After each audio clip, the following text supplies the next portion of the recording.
The newspapers called it a riot, but we called it a rebellion because it was a courageous act by brave men who refused to tolerate the tyranny of modern-day slavery, which prisons really are.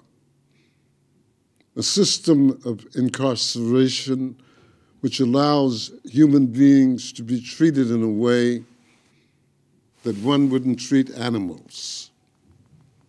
Out of the public view, the correctional authorities, the guards, the warden, even other prisoners have carte blanche to exert unspeakable brutality against the inmates.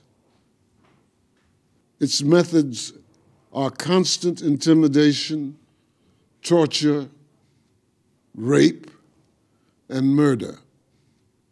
Responsibility for these acts reach to the highest levels of government.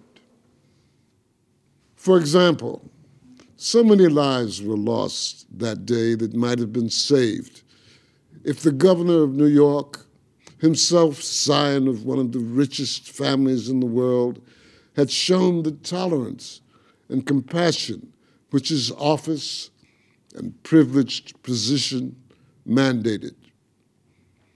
Finally, it was a question of the right of the state to enforce its power over the individual, no matter how arbitrary and oppressive its methods.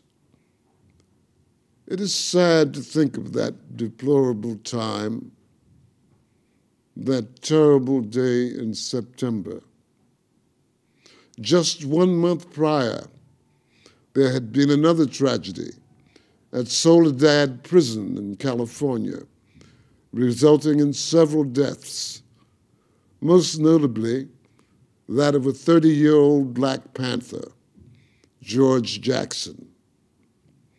It's a tragic fact that over 50% of the prisoners in Attica were Black, even though at the time African Americans numbered less than 15% of the total population, according to the National Bureau of Census. The 1960s and 70s marked a period of epical social and cultural change worldwide, particularly among youth. People like George Jackson and those who perished at Attica were symbolic of courage.